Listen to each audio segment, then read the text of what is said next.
Halleluia, faly miarabanao indray izahay faly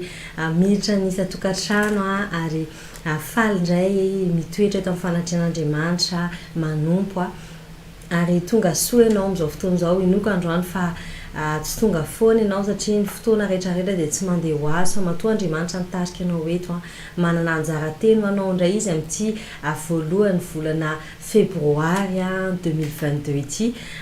voalohany indrindra moa dia mankasitraka an'Andriamanitra no tombosoa sy tombonandro nomeny antsika tsara avy mbola natratrara antsika n'ity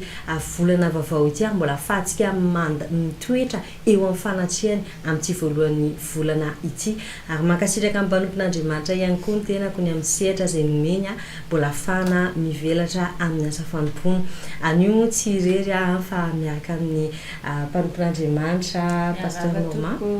ary docteur Rina avy izay tarika ny teny miaraka amin'ny ranadary fineo ihany koa izay lafiny teknika ary za manokana faly izay mitoetra eto androany faly izay manompo an'Andriamanitra miaraka aminareo faly izay mampafantatra an'Andriamanitra izay lalana sy famarinana ho antsika tsara avy aza dino raha vavisanadano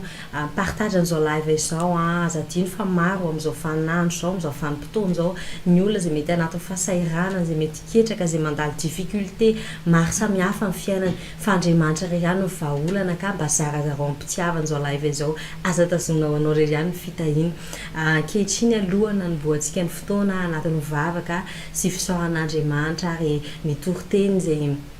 révélation vaovao an'ity volana ity dia andaontsika hanandratra an'ity hira feno fisaorana an'Andriamanitra ity lazana antsika hoe rehefa misaina ny hatsaranao zay le fatokinao isan'andro le fatokinana andritra ny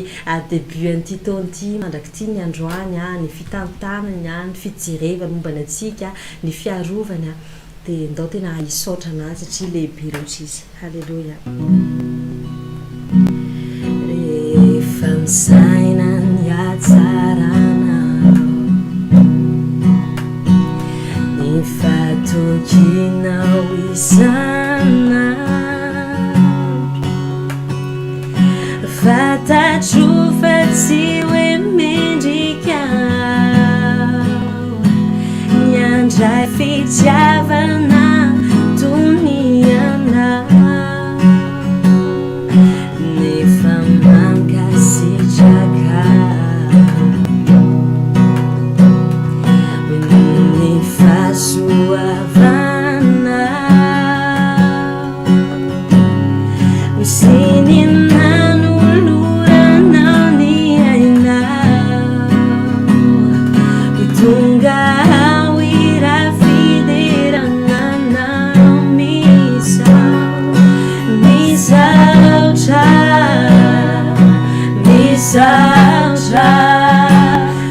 leave it,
Mpanompon'Andriamanitra